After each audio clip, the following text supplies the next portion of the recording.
Hello students, आज हम इस लेक्चर में कूलोम्स लॉ डिस्कस करने वाले हैं। उससे पहले हम इंटरैक्शन ऑफ चार्जेस के बारे में थोड़ा डिस्कस करते हैं। What is mean by interaction of charges? As you know that electric charges produces electrical effects. Clear? So मैंने पहले लेक्चर में बोला था कि इलेक्ट्रिक चार्ज जो है वो उसके सराउंडिंग जो स्पेस है उसको मॉडिफाई करता है। कैसे? By producing electric field or producing electrical effects. Now another important consequence is that जब दो charges when they are close apart, that time what happens? The interaction between that charges starts. What is meant by interaction?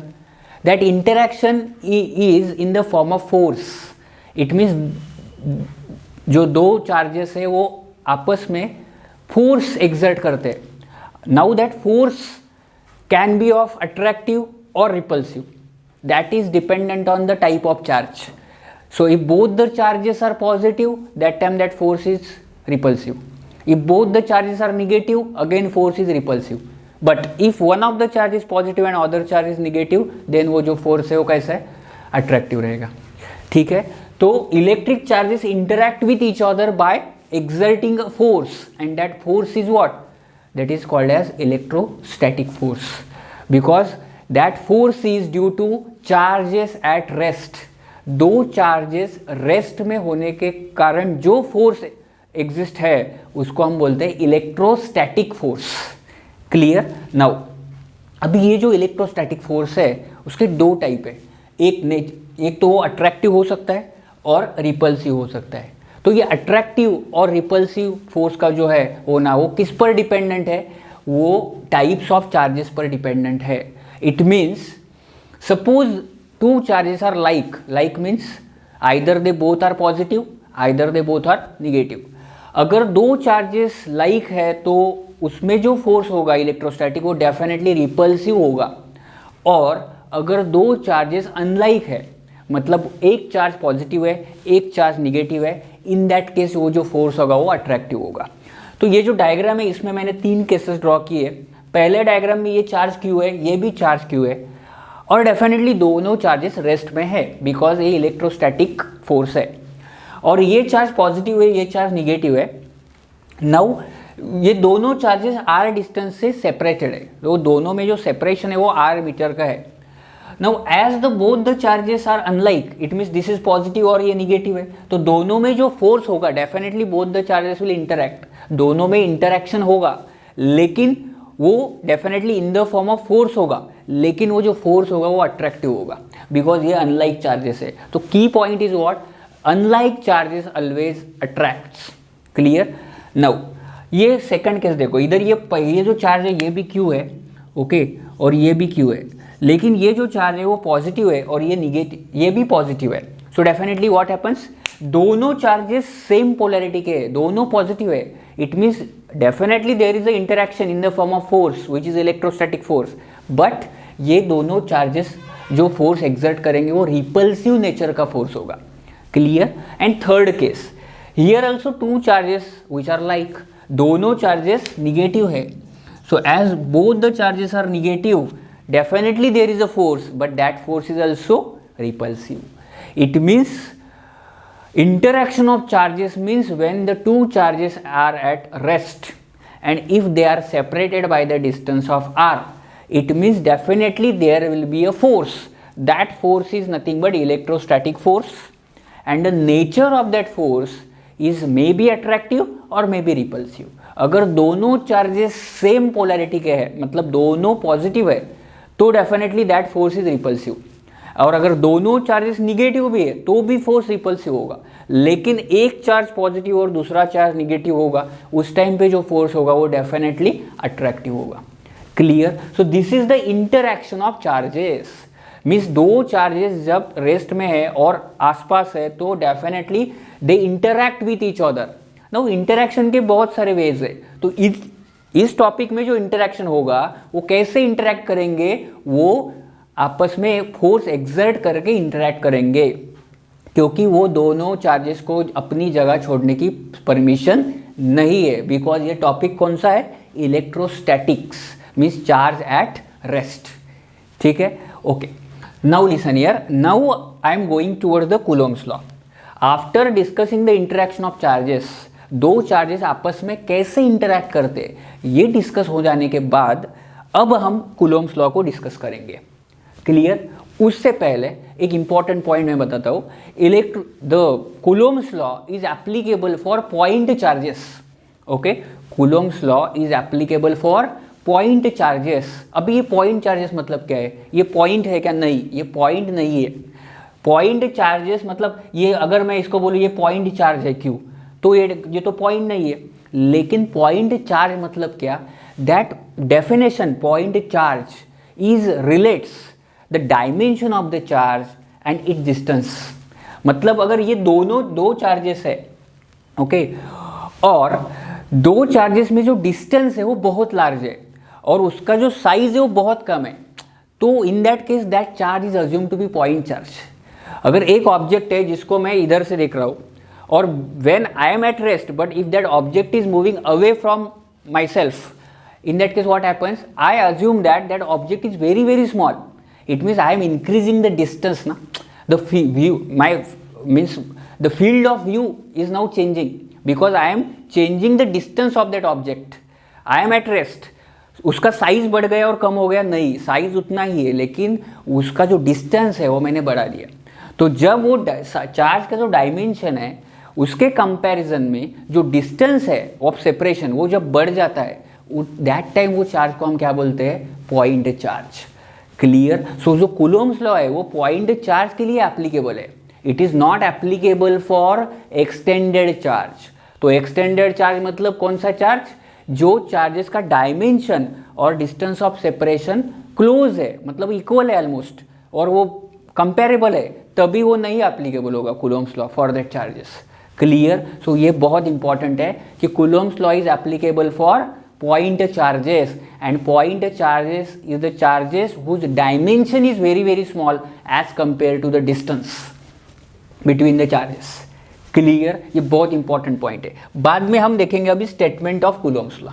तो आइए statement आपको exam में लिखना है, ऐसे ही ऐसे लिखना है और उसमें कोई भी एक वर्ड छूटना नहीं चाहिए जो इधर लिखा है. वो क्या स्टेटमेंट है? एक तो मैंने पहला बैकग्राउंड बता दिया कि वो नेचर ऑफ फोर्स क्या होता है इंटरेक्शन ऑफ चार्जेस में. अभी मैं स्टेटमेंट आपको बता रहा हूँ. द फोर्स ऑफ अट्रैक्शन और repulsion.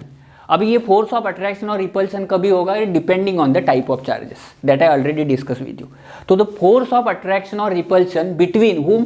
Between two point charges. तो ये पॉइंट भी वर्ड आना चाहिए स्टेटमेंट में.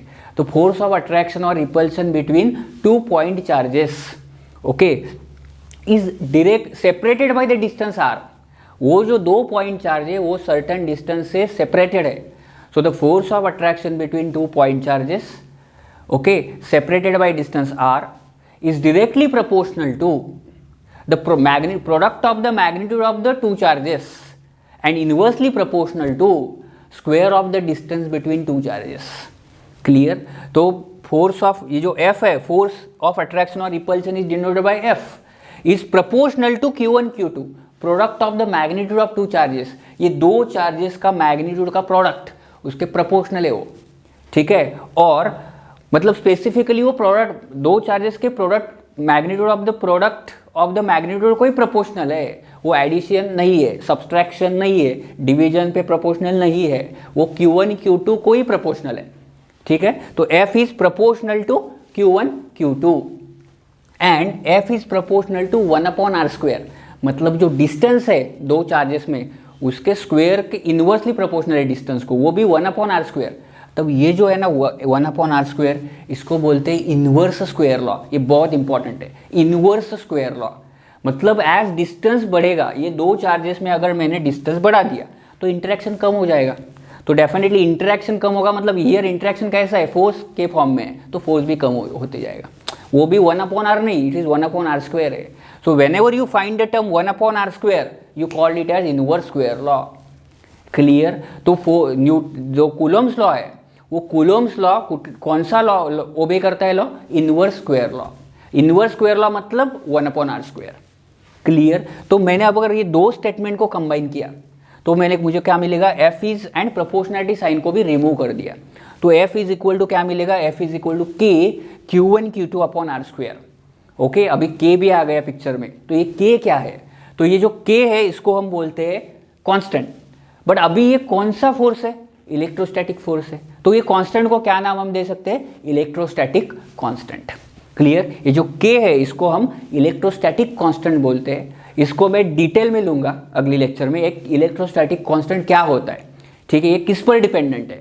लेकिन अभी आप इतना ध्यान रखो कि ये जो के है इसको हम बोलते हैं इलेक्ट्रोस्टैटिक कांस्टेंट। सो ये एक्सप्रेशन है F is equal to k Q1 Q2 by r square. This is a mathematical expression in scalar form for the Coulomb's law. Vector form भी अभी देखना है, उसमें थोड़ा अलग होगा, लेकिन यहाँ पर F is equal to k Q1 Q2 by r square. This is a expression for the electrostatic force between 2 point charges separated by distance r। ठीक है, नाउ अभी देखो ये जो k है इसको हम इलेक्ट्रोस्टैटिक कांस्टेंट बोलते हैं। अभी k का वैल्यू क्या है, यहाँ पर तो ठीक है k लिखा मैंने, वो k जो है वो k is equal to 1/4 pi, this symbol is called as epsilon. Epsilon means this is actually permittivity बोलते हैं हम। मैं जब इफेक्ट ऑफ मीडियम लूंगा तब मैं डिस्कस करूंगा, अभी आप ये इप्सिलॉन को क्या ध्यान में रखो, सिर्फ permittivity of medium. Epsilon is permittivity of medium, ठीक है, और k is 1/4 pi permittivity of medium. अभी ये 4 पाई कैसे आ गया, ये भी हमें डिस्कस करना पड़ेगा। 2 पाई क्यों नहीं है, 3 पाई क्यों नहीं, 4 पाई क्यों है। अभी लिसन यार, मैंने जो चार्ज बोला वो कौन सा चार्ज है, ये तो पॉइंट चार्ज है। अभी ये पॉइंट चार्ज है तो ये जो फील्ड जनरेट करेगा तो ऑल साइड में इक्वली जनरेट करेगा फील्ड। तो ये चार्ज जो है ना ये uniformly distributed over the surface, तो ये it looks like a spherical in shape.